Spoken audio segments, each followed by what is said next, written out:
മണ്ഡലങ്ങളിൽ ഏറ്റവും അധികം വിഷയങ്ങൾ ചർച്ച ചെയ്ത അല്ലെങ്കിൽ മാറി മാറി ട്രെൻഡ് ഒക്കെ മാറി അങ്ങനെയുള്ള വിഷയങ്ങൾ സംസാരിച്ച ഒരു മണ്ഡലമാണ് വടകര.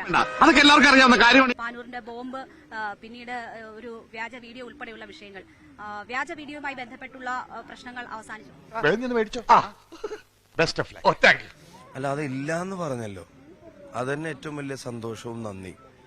ഇല്ല എന്ന് ഉത്തരവാദിത്തപ്പെട്ട ആളുകൾ തന്നെ പറഞ്ഞു. എന്റെ ഭയ ഞാനൊന്നും പറഞ്ഞിട്ടില്ല. മുതലാളി ഒരു പ്രാവശ്യം പറഞ്ഞിട്ടുണ്ട് ബോട്ടിൽ വെച്ചേ.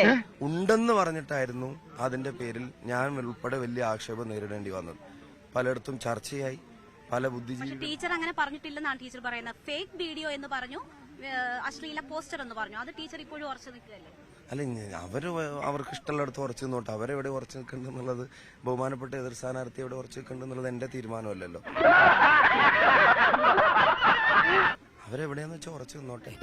റാപ്പിയുടെ പിന്നിൽ ഒരു സംഘമുണ്ട് എന്ന് ഇടത് സ്ഥാനാർത്ഥി പറയുന്നത് കേട്ടു. അങ്ങനെ ഒരു സംഘം ഉണ്ടോ? ഉണ്ട്. കേട്ടല്ലോ, എല്ലാരും കേട്ടല്ലോ. എന്റെ പിന്നിലും എന്റെ ഒപ്പവും എന്റെ മുന്നിലും ഒക്കെ വടകരയിൽ ഒരു സംഘം ജനങ്ങൾ എന്റെ കൂടെ ഉണ്ട്. അവരുടെ തേരിലേറിയിട്ട് തന്നെയാണ് ഞാൻ ഈ തെരഞ്ഞെടുപ്പിന് നേരിടുന്നത്. എന്റെ കൂടെയുള്ള വീഡിയോ നിർമ്മിക്കുന്ന സംഘത്തെ കുറിച്ചാണ്. അങ്ങനെ വീഡിയോ തന്നെ ഇല്ലല്ലോ, പിന്നെ ഇനിയിപ്പോ അതിനെപ്പറ്റി പറഞ്ഞുകൊണ്ടിരുന്നിട്ട് കാര്യമുണ്ടോ?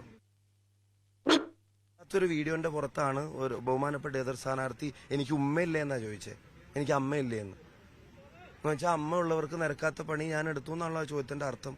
നീ ഇങ്ങനെ കരയല്ലേ, ഇതാണുങ്ങളായ കൺട്രോള് വേണം. അങ്ങനെ ഒരു സാധനമേ ഇല്ലാന്ന് പിന്നെ അംഗീകരിച്ചില്ലേ? അതെന്താ നിങ്ങൾക്ക് ഒരു സീരിയസ് കൺസേൺ ആവാത്തെ? എന്താ ഉറക്കം വരുന്നു. അപ്പൊ അതിന്റെ താഴെയുള്ള കമന്റിലേക്ക് പെട്ടെന്ന് പോകുന്ന എന്താ? അതിന്റെ പൊളിറ്റിക്സ് എനിക്ക് മനസ്സിലാവും. കിട്ടേണ്ടതൊക്കെ കിട്ടിയല്ലോ, സമാധാനമായല്ലോ.